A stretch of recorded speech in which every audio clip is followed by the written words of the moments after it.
연세대학교 학생 상담소에서 최근 연세대 재학생 3,400명을 대상으로 가치관과 또 자아 정체감 성숙도에 대한 설문조사를 했다고 합니다. 그리고 이 같은 내용으로 한 20년 전에 설문조사했던 것과 비교해서 이제 그 조사한 것을 발표했습니다. 그 조사 결과에 따르면 20년 전에 대학생들이 한평생을 살아가는 가운데 가장 중요한 가치로 삼았던 것은 첫 번째가 마음의 평안, 두 번째가 의욕적인 삶, 세 번째가 단란한 가정, 네 번째가 남녀의 사랑, 이렇게 네 가지 가치를 가장 중요하게 여겼다, 그렇게 말합니다. 그런데 이제 20년이 지난 후에 현재 대학생들에게 무엇이 가장 가치가 있느냐라고 물었더니 그 첫 번째는 개인의 행복, 두 번째는 편안한 생활, 세 번째는 의욕적인 삶, 네 번째는 마음의 평안, 이렇게 이야기를 했습니다. 예전에는 좀 마음 중심적으로 무엇인가 중요하게 여겼다면 이제 대학생들이 개인의 행복, 개인의 편안함, 이런 것들을 더 중요시 여기는 그런 시대가 되었다라는 것을 보여주고 있습니다. 또 궁극적인 가치를 성취하기 위해서 필요한 도구적 가치가 무엇이냐라는 질문의 첫 번째가 20년 전에는 성실, 두 번째는 책임감, 세 번째는 인격 수양, 이런 것이 행복을 갖기 위해서 우리가 필요한 것이다 라고 말했다면, 요즘 대학생들은 첫 번째는 성실, 두 번째는 개인의 능력, 세 번째는 창조력, 이것이 행복하는데 중요한 도구가 된다 라고 그렇게 이야기를 하고 있습니다. 예전에는 좀 마음의 평안, 또 가정의 그 행복을 더 추구했다면 지금은 개인적으로 무엇인가 편안하고 개인적으로 누리려고 하는 그곳에서 행복을 얻게 된다라는 것입니다. 그러면 여러분들은 언제 가장 행복하십니까? 제가 제자훈련을 하면서 우리 성도님들하고 이야기를 나눌 때 언제가 행복하십니까? 라는 그 대답에 가장 많은 부분을 차지한 것은 자녀가 나에게 사랑한다고 고백했을 때, 다시 말해서 자기가 가장 사랑하는 자녀들이 그 엄마 아빠에게 사랑을 고백하거나 사랑을 느낄 때가 가장 행복하다. 여러분들은 어떠세요? 남편이 사랑한다고 할 때, 아니면 아내가 사랑한다고 할 때, 그 사랑하는 사람이 사랑을 고백해 줄 때 행복을 느낀다라는 것이죠. 그러면 우리가 하나님을 믿는 하나님의 자녀로서 가장 행복할 때는 언제일까요? 하나님의 사랑을 경험할 때, 비참한 나도 하나님이 사랑해 주시는구나, 그 하나님의 무한한 사랑을 느낄 때 우리는 진정한 행복을 찾을 수 있다라는 것입니다. 여러분들 삶 속에 이 하나님께서 여러분들 사랑하시는 그 무한한 사랑을 누리심으로 진정한 행복을 찾으시는 여러분들의 삶이 되시길 주님의 이름으로 축원드립니다. 먼저 오늘 말씀을 통해서 주님께서는 이제 진정한 행복이 어디서 오고 우리가 예배를 통해서 하나님께서 주시는 이 축복이 무엇인지 오늘 본문을 통해서 살펴보겠습니다. 먼저 진정한 행복은 우리의 소망을 하나님께 둘 때 우리에게 주어진다라고 말씀하고 있습니다.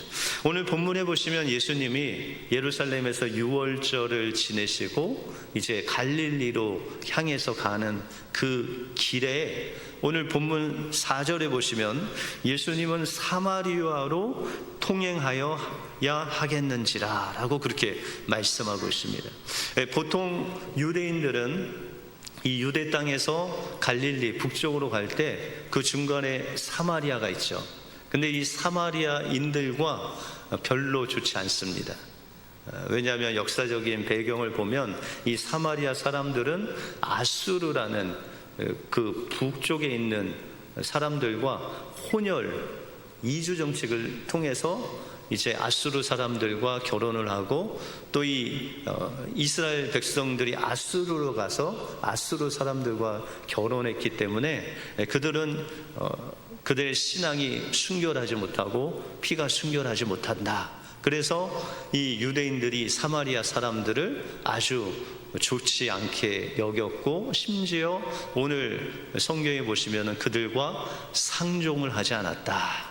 우리 어르신들이 또 친구를 잘 사귀라고 하고 그 못된 친구들하고는 상종도 하지 말라고 그랬는데, 여기 보시면은 이 유대인들은 사마리아인들과 상종도 하지 않았다. 이 상종도 하지 않았다는 것은 어떤 의미가 있냐면, 우리가 성경에 보시면 때로 우리가 부정해지는 경우가 있습니다. 뭐 죽은 시체를 만졌다든지, 아니면 뭐 문둥병에 걸린 사람을 접촉했다든지, 그러면 이제 부정해지는 것이죠. 그러면 그것을 위해서 제사를 드리고 정결케 하는 의식을 가져야 되는데, 이 유대인들이 사마리아 사람들과 접촉을 하면 이런 부정하게 되어서 정결의식을 해야 될 정도로 그렇게 사마리아인들과 상종하는 것을 아주 그런 사이입니다. 그래서 예수님이 갈릴리로 가실 때 보통 유대인들이 이 북쪽으로 갈 때는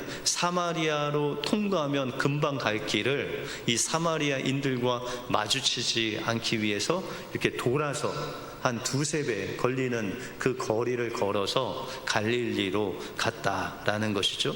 그런데 오늘 예수님께서는 이 유대인들의 그런 통념을 깨시고 이 사마리아 지역으로 내가 통행해야 되겠다라고 그렇게 말씀하고 있습니다. 그럼 왜 예수님께서는 이 사마리아 지역으로 가셔야만 됐을까요?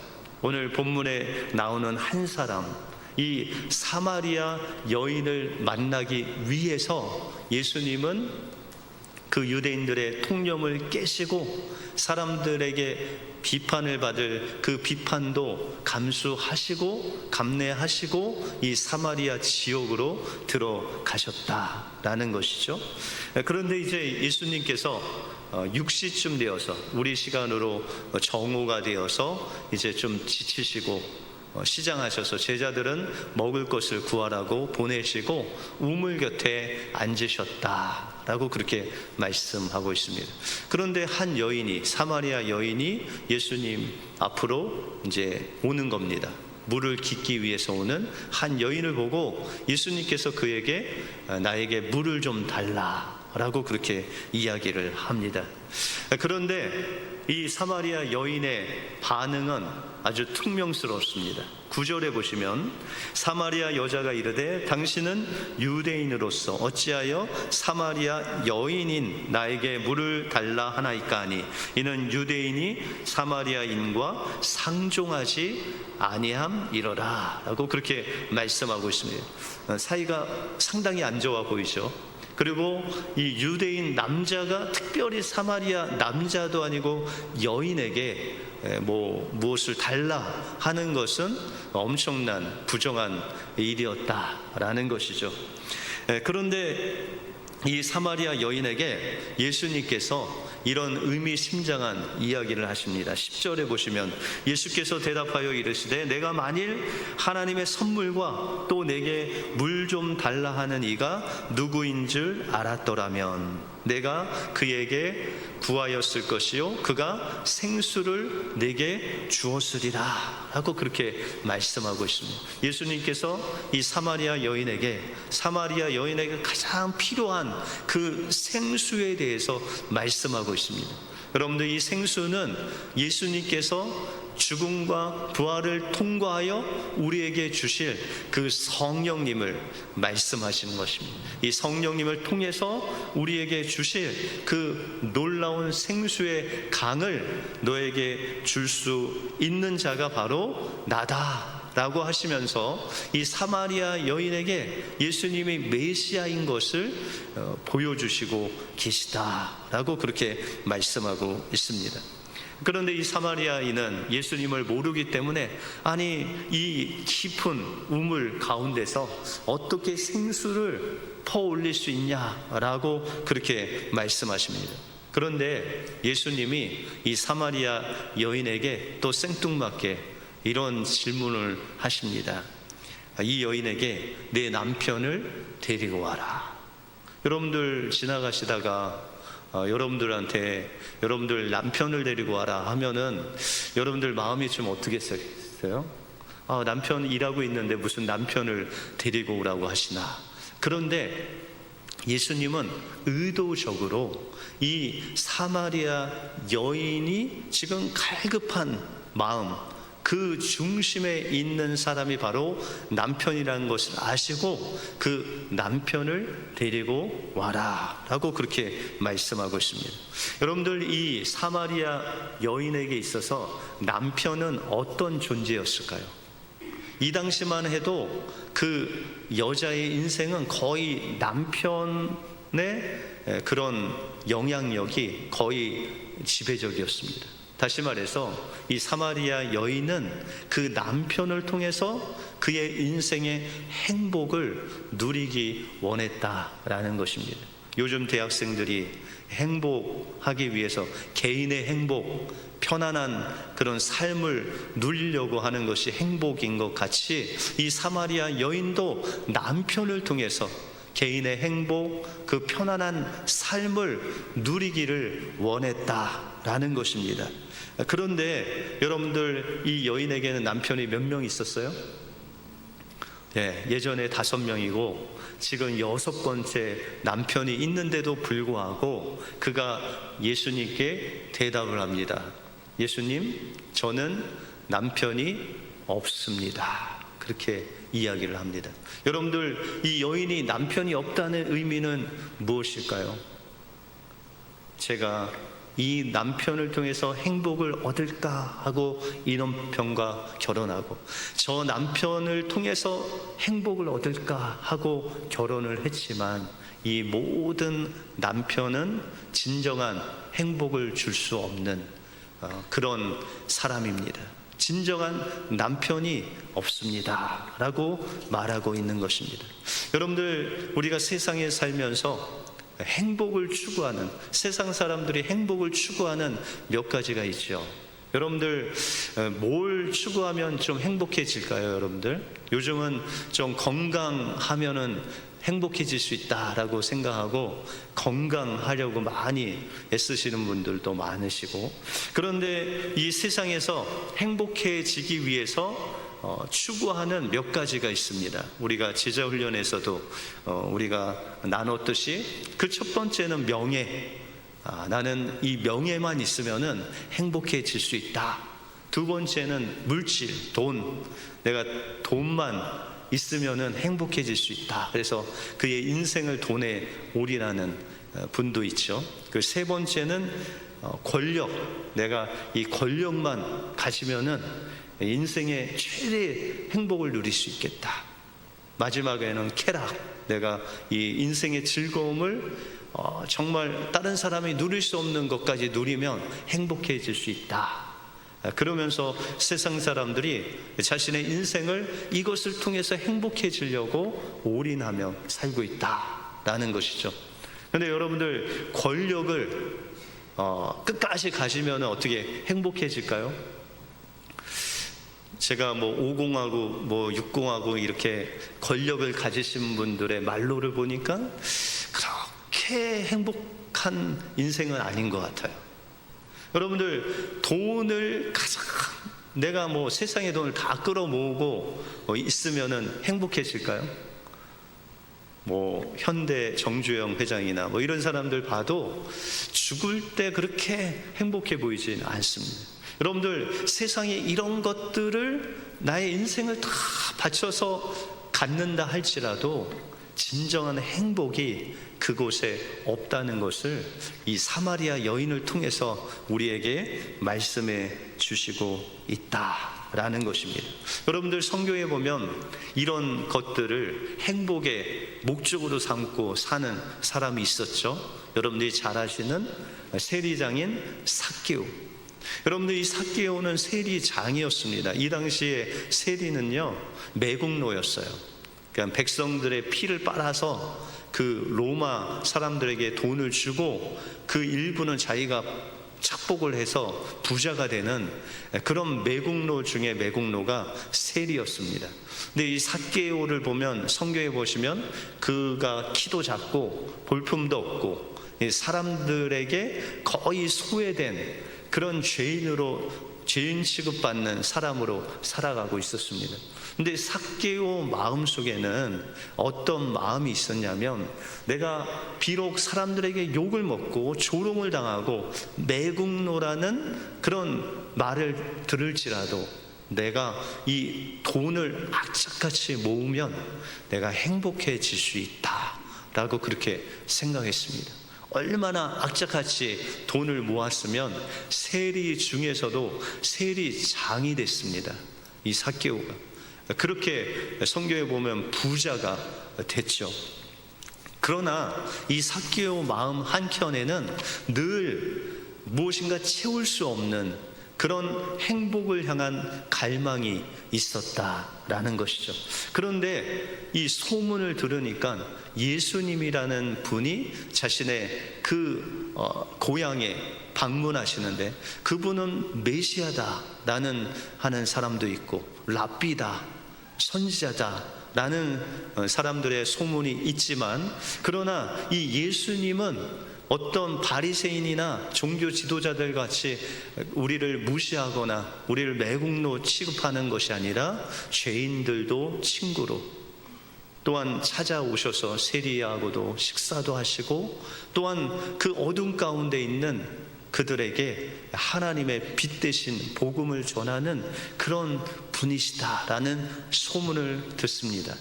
그리고 뽕나무에 올라가서 그 예수님을 바라볼 때 예수님이 그 삭개오를 집에 방문을 하시죠. 그때 예수님께서 사람들에게 선포를 하십니다.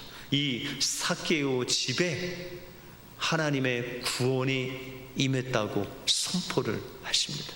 여러분들, 삭개오가요 너무 기뻐갖고 예수님께 이제 예물을 드립니다. 어떤 예물이냐면, 자신이 토색한 것이 있으면 4배로 갚겠다는 거예요. 이제 세리장으로 세리를 이제 세금을 걷다가 만약에 100불 거둘 거를 200불 걷었다. 그러면 몇 불을 돌려주겠다는 거예요? 몇 불을?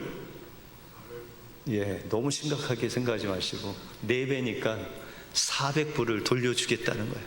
평생 자기가 토색한 것이 얼마나 많겠어요. 그죠? 근데 그것을 4배로, 성경에 나와 있듯이 4배로 다 돌려주고, 또한 그가 가진 재산의 절반을 가난한 사람에게 나눠주겠다. 성경에 말씀하신 대로 그렇게 하겠다라는 것입니다. 여러분들, 삭개오의 행복의 그 목적이 완전히 바뀐 거예요. 전에는 돈을 버는 것이 나의 행복의 목적이었다면, 이제 삭개오의 목적은 그의 행복이신 예수님만 있으면 그의 행복이 그 마음속에 임한 것이죠.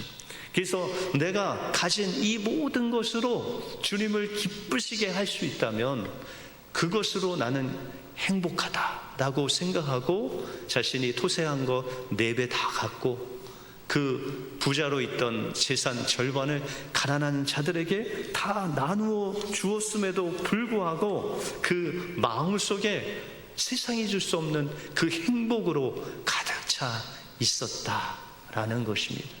여러분들, 세상에 어떤 것으로, 무엇으로 여러분들의 인생을 행복하게 할 수가 없습니다.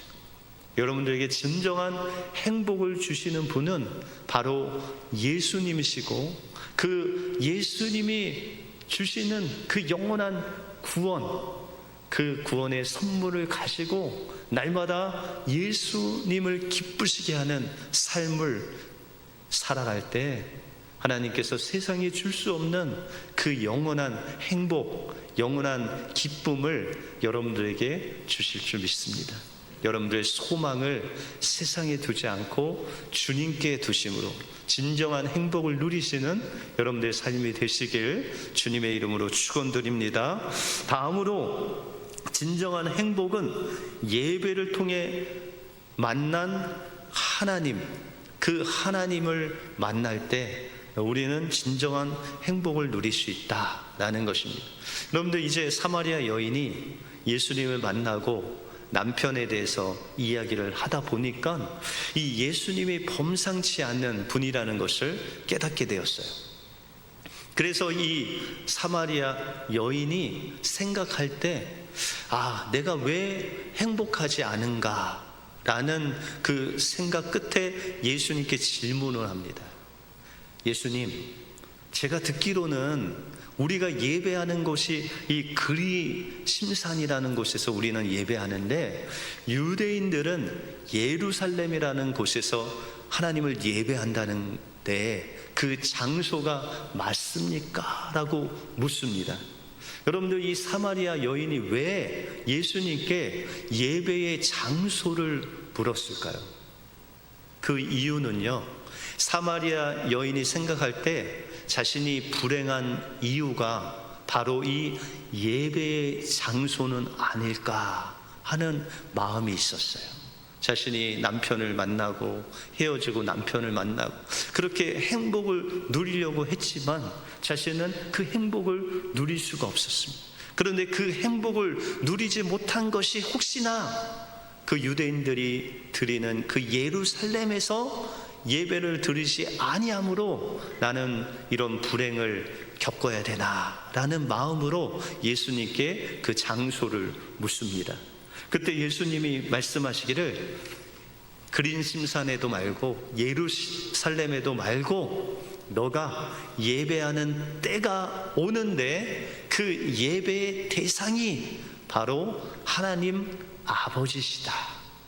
그 하나님 아버지께 예배할 때 그 예배에 두 기둥이 있다고 말씀하십니다. 그 기둥이 뭘까요? 바로 영과 진리로 하나님께 예배하는 그 사람이 진정한 하나님을 예배하는 자고, 또한 그 하나님을 예배할 때 너가 그토록 사모했던 그 행복, 세상이 줄 수 없는, 남편이 줄 수 없는 그 행복을 누릴 수 있다라고 그렇게 말씀하십니다. 첫 번째, 우리가 진정한 예배를 드리는 것이 바로 영으로 예배를 드려야 된다라는 것이죠. 여러분들, 혹시 여러분들의 영이 어디 있습니까? 이 가슴 쪽에 있으십니까? 아니면 배 쪽에 있으십니까? 아니면 이 머리 쪽에 있으세요? 여러분들, 가끔 예배 드리다 보면 하나님께서 여러분들의 마음을 만지실 때가 있죠. 여러분들의 깊은 곳, 정말 세상 사람들도, 내 옆에 있는 사람들도 알 수 없는 그런 그 마음을 주님께서 만지실 때가 있어요. 그 여러분들의 마음이 어디 있으신 것 같아요? 저는 이 배 밑에 그 깊숙한 곳에서부터 하나님의 그 감동이 느껴질 때가 있습니다. 바로 여러분들이 느끼는 그 하나님의 감동이 있는 그곳이 바로 여러분들의 영이 있는 곳입니다. 그런데 그 영과 더불어 우리가 영으로 예배한다는 것은 우리 안에 계신 성령님께서 여러분들의 영을 감동하시고 감격해 하시고, 또한 하나님께 여러분들의 가장 중요한 그 마음을 하나님께 드리도록 하신다라는 것이죠. 그 말씀이 우리가 요한복음 7장 37절에 보시면, 누구든지 목마르거든 내게로 와서 마시라. 나를 믿는 자는 성경의 이름같이 그 배에서 생수의 강이 흘러나오리라 라고 말씀하시면서, 이는 그를 믿는 자들이 받을 성령을 가리켜 말씀하신 것이다. 누구든지, 이 예수님이 사마리아 여인에게 말씀하신 생수의 강으로 오라. 그런데 그 생수의 강이 내 배에서 넘쳐 흐르리라 우리의 영 안에서 넘쳐 흐르는데 그 생수의 강이 누구시라고요? 성령님이시라고. 그 성령님께서 여러분들 그 깊은 곳에서부터 생수의 강이 흐르게 하시고 주님께서 주신 그 구원의 감격과 감사가 흘러 넘치도록 하시는 그 곳이 바로 여러분들의 영으로부터 흘러 넘치게 하신다라는 것입니다. 그 다음에 또 하나의 기둥은 진리로 하나님을 예배해야 된다. 여러분들 하나님의 말씀을 들을 때 그 진리의 말씀은 곧 예수님이시고 예수님에 관한 말씀을 우리가 듣습니다. 그 말씀을 깨닫고 그 말씀을 내게 주시는 말씀으로 우리의 영에 새길 때 하나님께서는 진정한 예배를 통해서 여러분들을 만나 주신다라는 것이죠. 그래서 하나님 말씀을 들을 때 우리가 진리로 예배할 때 가끔 여러분들 마음속에 찔림을 받을 때가 있어요. 목사님이 지난번에 내가 어디 가는 걸 보셨나? 뭐 이런 찔림을 받으신 분도 있지만 저는 지난 여름에 여러분들이 무엇을 했는지 전혀 알지 못합니다. 그냥 그것은 성령님께서 여러분들의 그 마음 깊은 곳을 지금 만져주시고 있는 거예요. 그리고 그 주님께서 그 예배를 통해서 여러분들 만나주시고 이제 예배의 축복과 은혜로 인도해 주신다라는 것이죠. 이렇게 우리가 영과 진리로 주님께 예배하면 하나님께서 어떤 축복을 주시는가? 히브리서 4장 16절에 보시면 그러므로 우리는 긍휼하심을 받고 때를 따라 돕는 은혜를 얻기 위하여 은혜의 보좌 앞으로 담대히 나갈 것이니라. 여러분들 예배는 하나님 앞에 나가는 것이죠. 어떻게 나갈 수 있어요? 하나님의 긍휼하심을 받아서 예수 그리스도의 보혈을 의지하여 우리가 거룩하신 하나님 앞에 담대히 나갈 수 있다라는 것이죠. 그런데 그 거룩하신 하나님 앞에 나가면 하나님께서 무엇을 주셔요? 히브리서 4장 16절에 보시면 때를 따라 돕는 은혜를 주신다. 우리 세번역 성경에 보시면은 제때에 주시는 도움이라고 그렇게 말씀하고 있습니다. 여러분들 오늘 예배 가운데 나오실 때 뭐가 가장 필요하셨어요? 저는 알지 못해요. 여러분들 얼굴에 보면 뭐가 필요하다고 이렇게 써 있지 않기 때문에 여러분들이 뭐가 필요한지 제가 잘 모릅니다. 근데 하나님께서는 여러분들의 얼굴을 딱 보시면은 여러분들이 뭐가 가장 필요한지 그 제때 주시는 그 도움을 주님께서 예비해 두세요. 그리고 그것을 공급해 주세요. 그것이 예배의 축복입니다. 여러분들 아이들이 어렸을 때, 좀 중학교 때도 아니고 그 전에 아이들이 어렸을 때 여러분들 집에 들어가시면은 아이들이 아빠 왔다고 달려오잖아요. 그죠? 그런데 어떤 때는 아이가 달려오는데 조금 달려오는 모습이 이상해요.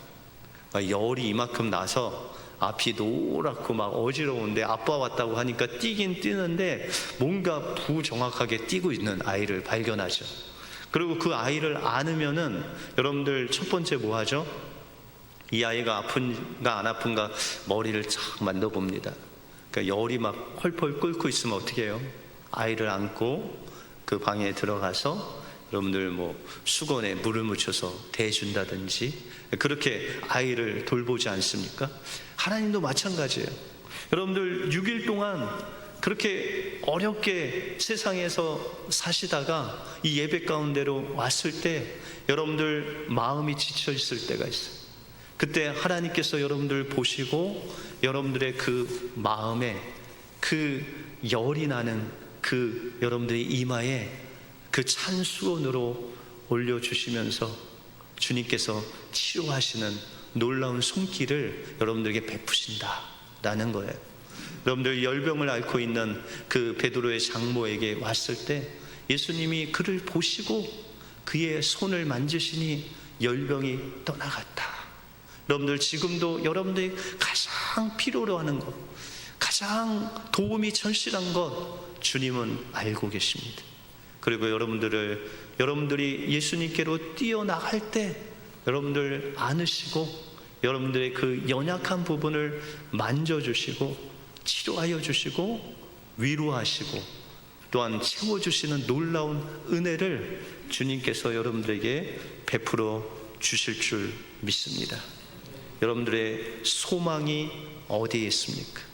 여러분들의 소망을 하나님께 두시기 바랍니다.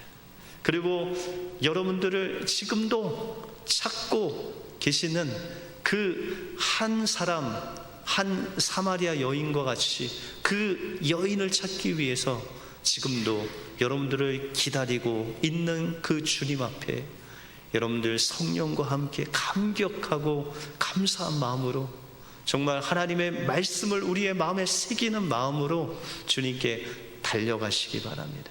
그때 주님께서 여러분들에게 가장 필요한 것, 그것을 공급해 주실 줄 믿습니다.